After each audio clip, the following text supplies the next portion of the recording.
আসসালামু আলাইকুম। একটা খবর যেটি প্রথম আলো প্রকাশ করেছে, তাতে দেখা যাচ্ছে যে জুলাই যে জাতীয় সনদ যেটি স্বাক্ষর হবার কথা সবগুলো রাজনৈতিক দল, সেখানে ১২টি মৌলিক সংস্কার প্রস্তাবে ঐক্যমত্য।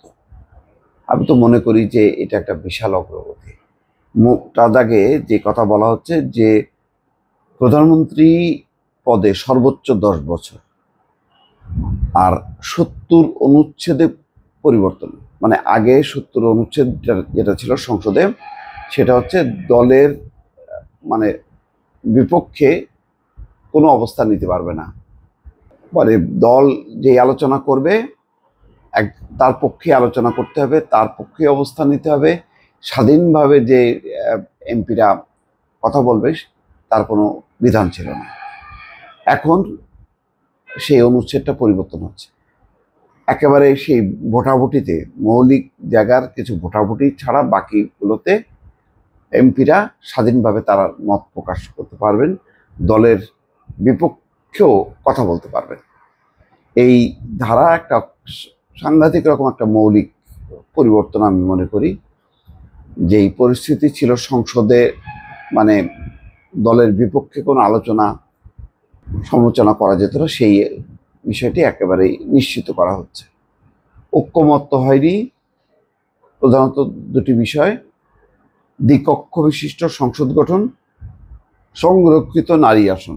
সংরক্ষিত নারী আসন, সেই বিষয়ে কি মুক্ত ভোট হবে কিনা, ৬১ আসন নাকি আগের প্রচলিত যে ধারা সেই ধারায় থাকবে, সেইটার ব্যাপারে এখনো সিদ্ধান্ত হয়নি। দ্বিকক্ষ বিশিষ্ট পার্লামেন্ট, সেই পার্লামেন্টের মানে কিভাবে হবে, ফরম্যাটটা কি, পিআর পদ্ধতিতে নাকি প্রচলিত যেভাবে হয়ে আসছে সেইভাবে, এই ব্যাপারে ঐক্যমত্য হয়নি। এই ব্যাপারে বিএনপি এবং জামাতের মধ্যে একটা ডিফারেন্স আছে। এক ব্যক্তি প্রধানমন্ত্রী পদে থাকতে পারবেন জীবনে সর্বোচ্চ ১০ বছর। সংসদে ভোট দেওয়ার ক্ষেত্রে এমপিদের স্বাধীনতা বাড়বে। এই ধরনের ১২টি মৌলিক সংস্কার প্রস্তাবে এখন পর্যন্ত একমত হয়েছে রাজনৈতিক দলগুলো।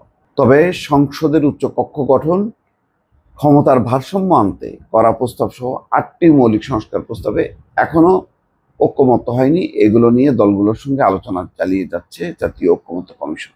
রাষ্ট্রের বিভিন্ন ক্ষেত্রে সংস্কার আনতে ৬টি সংস্কার কমিশনের যেসব প্রস্তাবে রাজনৈতিক দলগুলো একমত হবে, রাষ্ট্রের বিভিন্ন ক্ষেত্রে সংস্কার আনতে ৬টি সংস্কার কমিশন যেটা গঠন করা হয়েছে, বিচার, আইন সহ পুলিশ, সেগুলো নিয়ে যেগুলি সব দলগুলো একমত হবে, সেগুলো নিয়ে তৈরি হবে জাতীয় সনদ।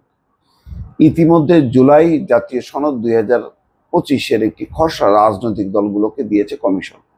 তাতে বলা হয়েছে এই সনদের অন্তর্ভুক্ত সংস্কার প্রস্তাবগুলো আগামী জাতীয় নির্বাচনের মাধ্যমে সরকার গঠনের ২ বছরের মধ্যে সম্পন্ন করতে হবে অঙ্গীকার করবে রাজনৈতিক দলগুলো। অর্থাৎ সরকার গঠনের ২ বছরের মধ্যে এই সংস্কার প্রস্তাবগুলো পূরণ করতে হবে, বাস্তবায়ন করতে হবে, সেই অঙ্গীকার থাকবে রাজনৈতিক দলগুলো। আমিও বারবার বলি যে এটা একটা কমিটমেন্ট থাকতে হবে, এটা তো চাপাই দেওয়ার ব্যাপার না। রাজনৈতিক দলগুলো ক্ষমতায় আসার পর তারা যদি কি করবে না করবে, দলগুলোর অবশ্যই স্বাধীনতা, সরকার গঠন করবে যেহেতু তাদের অধিকার আছে।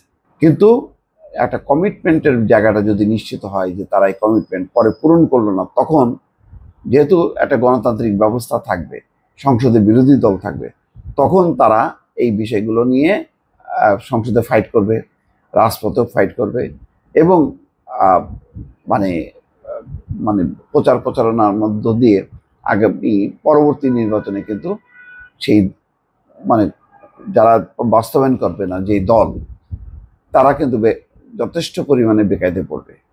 সুতরাং এই অনেকে মনে করতে পারে যে কমিটমেন্ট এখন করলো কিন্তু পরে বাস্তবায়ন করলো না, কিন্তু না, এগুলো তো কেউ ছাড় দেবে না।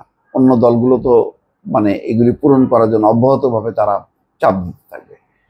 সেই কারণেই কিন্তু এখন এই দর কষাকষি ঐক্যমত্য কমিশনের যে মতবিরোধ, কালকে দেখলাম যে বিএনপি ওয়াক আউট করলো সালাউদ্দিন আহমেদ কিছু সময়ের জন্য, তারপর আসলো। এগুলি মানে পার্ট অফ ডেমোক্রেসি, গণতন্ত্রে এগুলোই হবে।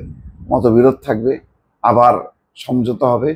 এভাবে এইভাবে যদি চলতে থাকে, আমার কাছে মনে হয়েছে ঐক্যমত্য কমিশনের ভেতরে এতগুলো দল বসে যে আলাপ আলোচনাগুলো করতেছে, এটা একটা মিনি পার্লামেন্টের মতন। তো এটার আমরা যদি বড় রূপ দেখি নির্বাচনের মধ্য দিয়ে, সেই ধারা যদি চলতে থাকে, তাহলে গণতন্ত্র বিকশিত হবে। এবং আমি মনে করি যে 10-12টি মানে ক্ষেত্রে ঐক্যমত্য হওয়াটা এটা চারটিখানি কথা না, এটা একটা যথেষ্ট পরিমাণ একটা ইতিবাচক দিক। এখন এইগুলোকে মানে আর যেহেতু সময় নেই, এগুলিকে এখন মানে ক্লোজ করার দরকার এবং দ্রুত বেগে এই আলোচনা শেষ করে নির্বাচনের দিকে যাওয়াটা উত্তম। দর্শক ভালো থাকবেন, আল্লাহ হাফেজ।